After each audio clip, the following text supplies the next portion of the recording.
அனைவருக்கும் திங்கட்கிழமை காலை வணக்கம். பால் காய்ச்சினதுக்கப்புறம் இன்றைக்கி தான் வீட்டில் சாமியே கும்பிட்டோமே. அதாவது நேற்று ஈவினிங் வந்து பௌர்ணமி ஆச்சுன்னு கொஞ்சம் லைட்டாக விளக்கேற்றி சாமி கும்பிட்டாச்சு. நேற்று ஈவினிங் வெளியே போயிருந்தோமா, போயிட்டு வரும்போது பூவெல்லாம் வாங்கிட்டு வந்து நைட்டே கட்டி பேக் பண்ணி எடுத்து வச்சனால காலை எழுந்திரிச்சு கட் பண்ணி போட்டு சாமியெல்லாம் கும்பிட்டு ரெடி ஆகிட்டாங்க ஹஸ்பண்டு. இன்றைக்கி காலையில் டிஃபன் வந்து நேற்று சாப்பாடு கொஞ்சம் தான், அதனால் ஹஸ்பண்டுக்கு வந்து பழையது வச்சுட்டேன்.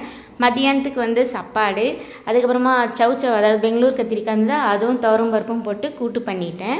அதுக்கப்புறமா வந்து ஒரு வாழைக்காய் இருந்தது, அதை வறுத்துட்டு கொஞ்சோண்டு வெண்டைக்காய் இருந்தது, அதை வந்து பொரியல் பண்ணிட்டேன். அதுக்கப்புறம் நேற்று வச்ச காரக்குழம்பு இருந்ததா ஹஸ்பண்ட் சூடு பண்ணி கேட்டாங்க. சரின்னு சொல்லிட்டு காரக்குழம்பையும் சூடு பண்ணிவிட்டு கொஞ்சம் தயிர் வேணும்ல, நமக்கு கூட்டுனாலே வீட்டில் தயிர் எப்போவுமே இருக்கும். புது வீட்டில் இன்றைக்கி தான் ஃபுல்லாக இந்த அளவுக்கு சமைச்சு சாப்பிட்டாச்சு. ஹஸ்பண்டும் இன்றைக்கி புது வீட்டில் இருந்ததாக டியூட்டிக்கே கிளம்புனாங்க. மஸ்னா கல்யாணம்லாம் முடிச்சுட்டு இன்றைக்கி தான் ஃப்ரெஷ்ஷாக டியூட்டிக்கு கிளம்ப ஆரம்பிச்சிட்டாங்க 1 வீக் அப்புறம்.